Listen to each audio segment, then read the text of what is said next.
un libro que yo he escrito que se llama Memorias de un republicano.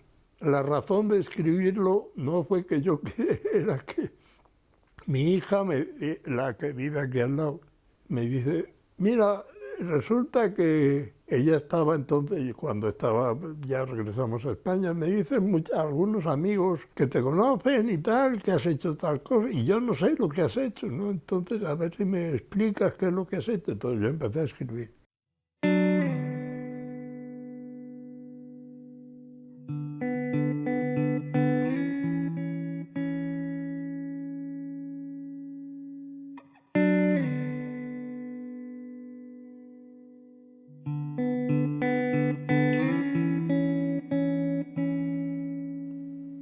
No podemos hablar de Luis sin hacer referencia a la familia Azcárate, una familia leonesa de profunda tradición liberal, estrechamente vinculada a la institución libre de enseñanza, a través de Gumersindo de Azcárate, uno de sus fundadores, tío abuelo de Luis.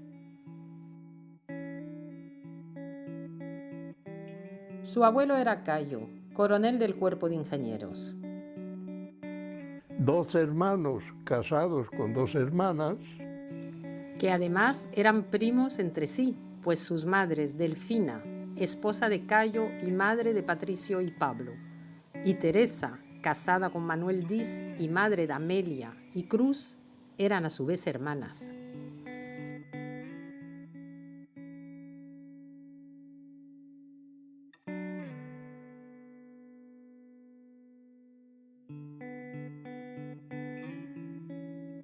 habían tenido hijos en tiempos muy próximos.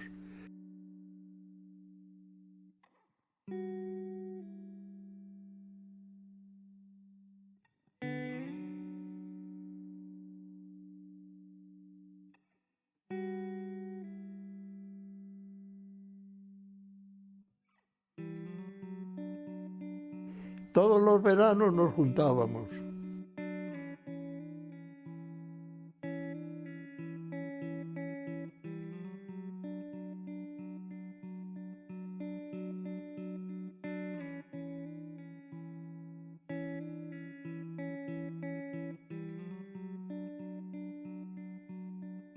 Mi vida comenzó el 11 de mayo de 1921, en el primer piso de una finca que aún sigue en pie en la esquina de la calle Velázquez con Maldonado.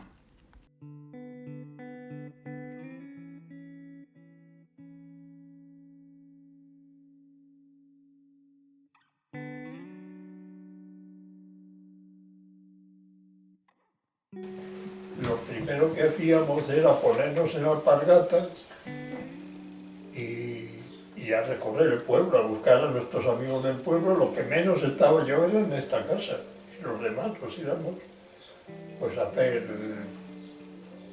correrías por ahí. Enfrente de aquí está la desviación del río y pasa la presa, que se llamaba, y del otro lado de la presa está la Llerina.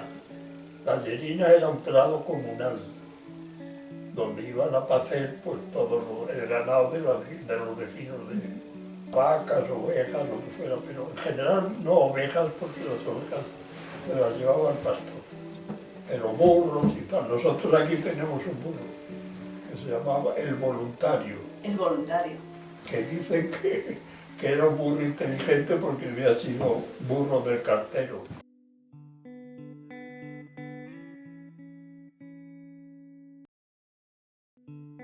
¿Qué hacíamos en la institución? A bote pronto la respuesta es tan simple como pasarlo bien. Cuando entré en la clase de párvulo en la institución libre de enseñanza tenía 4 años y en ella continué hasta la clase séptima, la de los mayores. Hoy, al recordar aquel periodo de mi vida, me digo a mí mismo que en la ISTI lo pasábamos muy bien. Claro está que aprendíamos mucho, pero lo hacíamos sin darnos cuenta, o mejor dicho, sin esfuerzo.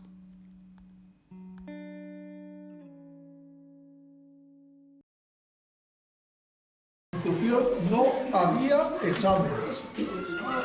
no nos examinaban. Aquí sí hay, ¿verdad? En la institución no había calificaciones en las clases, el primero, el segundo, el tercero, no había eso. En la institución no había libros de texto. Se podía consultar textos en la biblioteca. Pues yo tenía 14 años y empezó la guerra en julio, el 18 de julio. Y a mí me pilló la guerra fuera de España, porque estaba con unos primos en Ginebra. Pero luego volví a España en el 37 y ¿sabéis a qué me dediqué? Como los niños en Madrid sufrían bombardeos, sufrían hambre, pues habían creado colonias de niños en donde llegaban los niños de Madrid y allí pues vivían esperando que la guerra terminase. Y yo me dediqué a enseñar a leer y escribir a los niños que estaban allí en un pueblecito de la provincia de Albacete que se llamaba Villargono del Cura. Y una de las sensaciones más profundas que más me impresionaron o me impactaron en mi vida ha sido el poder enseñar a leer y a escribir a niños y además a adultos. Bueno, este es el banderín que tenía mi padre en el automóvil como insignia de quién iba en el automóvil este, ¿no? Que es el banderín en donde está en esta parte la torre del Cuerpo de Ingenieros del Ejército y en la otra parte que enseño ahora mismo, abajo casi no se ven 4 estrellas de 3 puntas, que era el mando, que era lo que era mi padre, era el inspector general del Cuerpo de Ingenieros del Ejército y por ello miembro del Estado Mayor Central. Pasamos a Francia por el puerto de Le Perthus. El pueblo tenía una parte española y otra francesa. Estaba lleno de soldados que habían tirado las armas en una vaguada y formaban enormes filas que estaban encuadradas por gendarmes franceses que gritaban el famoso «Allez, allez», mientras los conducían a los campos de concentración. En un lugar nos dieron bacalao seco y pan que nos supieron a gloria. Era el 8 de febrero de 1939. El exilio había comenzado.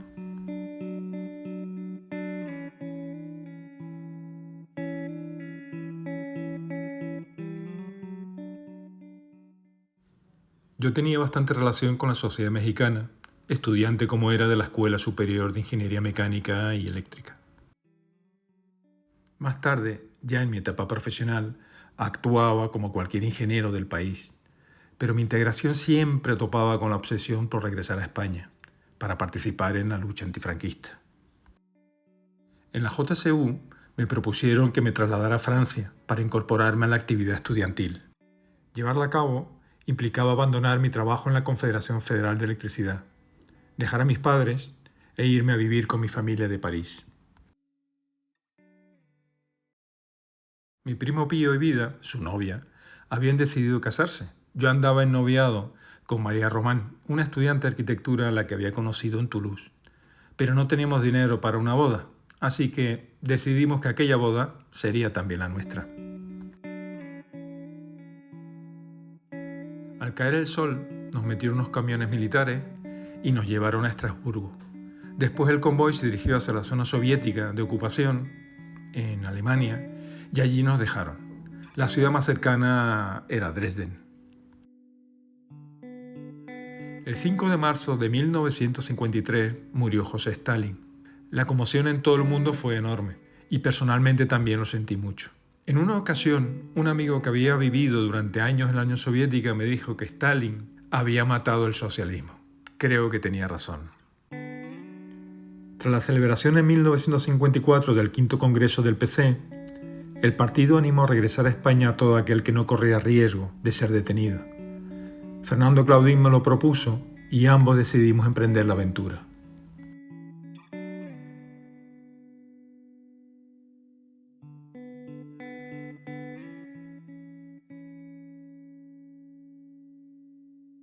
Me soltaron, sí, pero al día siguiente me volvieron a detener durante 48 horas, hasta que finalmente llegó una orden de expulsión que debía ser ejecutada en 24 horas.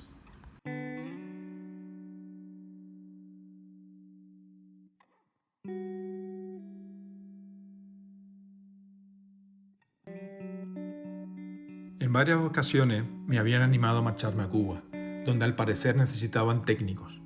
Solo después del fallecimiento de mi padre decidimos marcharnos a la perla de las Antillas, a conocer de cerca la Revolución Cubana. Algunos domingos íbamos a una playa deliciosa, la de Bacuranao, próxima a la mar y de arena muy blanca y fina.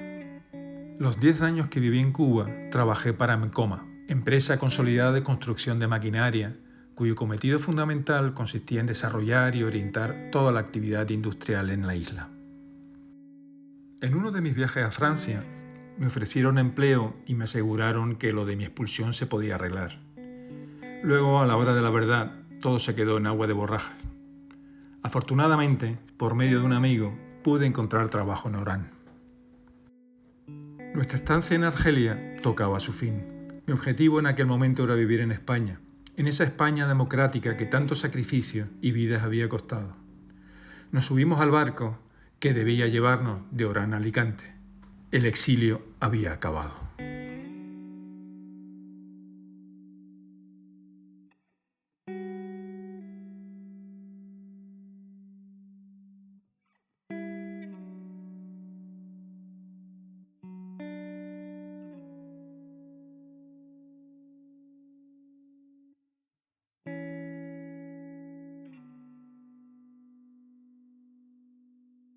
Pido también un fuerte aplauso para este compañero del Círculo de Podemos y luchador por la libertad y la democracia en este país, de esta generación a la que tanto le debemos. Luis, un honor, un placer tenerte hoy a ti entre nosotros. Gracias, Luis. Muchas gracias y buenas tardes. Y estoy pasando, gracias a Podemos, una segunda juventud.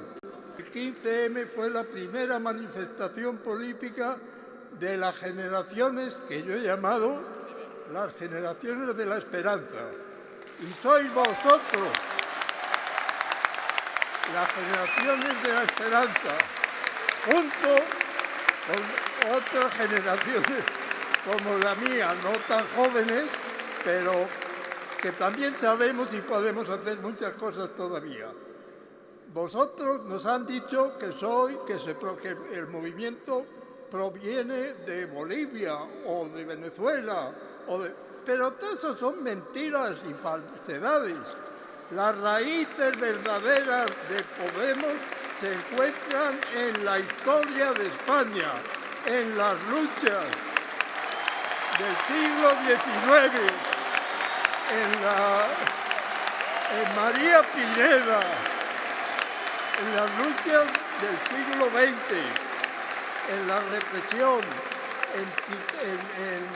en el anarquista fusilado también con garrote vil, en Julián Grimao, en todos miles y millones de gente que lucharon y se sacrificaron porque floreciera la democracia. Bueno, entonces el futuro está para conquistarse y se puede conquistar. Muchas gracias y hasta otro próximo encuentro.